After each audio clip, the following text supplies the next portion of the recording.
एक गांव में एक किसान रहता था। उसका गांव के बाहर एक छोटा सा खेत था। एक बार फसल बोने के कुछ दिनों बाद उसके खेत में चिड़िया ने घोंसला बना लिया। कुछ समय बीता तो चिड़िया ने वहां 2 अंडे भी दे दिए। उन अंडों में से 2 छोटे छोटे बच्चे निकल आए। वे बड़े मजे से उस खेत में अपना जीवन गुजारने लगे। कुछ महीनों बाद फसल कटाई का समय आ गया। गांव के सभी किसान अपने खेतों की फसल की कटाई में लग गए। अब चिड़िया और उसके बच्चों का वह खेत छोड़कर नए स्थान पर जाने का समय आ गया था।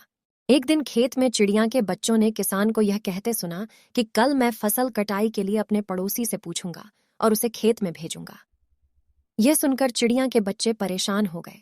उस समय चिड़िया कहीं गई थी। जब वह वापस लौटी तो बच्चों ने उसे किसान की बात बताते हुए कहा, माँ, आज हमारा यहाँ अंतिम दिन है। रात में हमें दूसरे स्थान के लिए यहाँ से निकलना होगा। चिड़िया ने उत्तर दिया, इतनी जल्दी नहीं बच्चों, मुझे नहीं लगता कि कल खेत में फसल की कटाई होगी।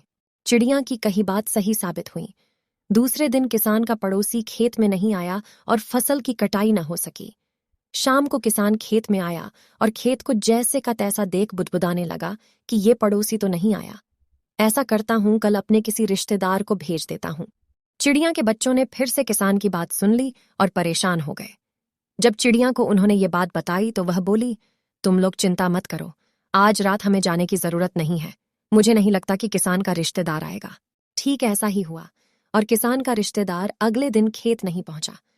चिड़िया के बच्चे हैरान थे कि उनकी माँ की हर बात सही हो रही है।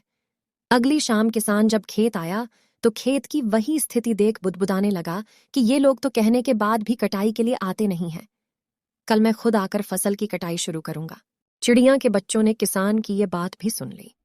अपनी माँ को जब उन्होंने ये बताया तो वह बोली, बच्चों, अब समय आ गया है ये खेत छोड़ने का। हम आज रात ही ये खेत छोड़कर दूसरी जगह चले जाएंगे।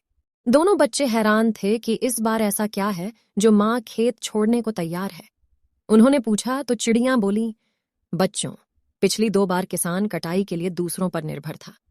दूसरों को कहकर उसने अपने काम से पल्ला झाड़ लिया था, लेकिन इस बार ऐसा नहीं है। इस बार उसने यह जिम्मेदारी अपने कंधों पर ले ली है, इसलिए वह अवश्य आएगा। उसी रात चिड़िया और उसके बच्चे उस खेत से उड़ गए और कहीं और चले गए।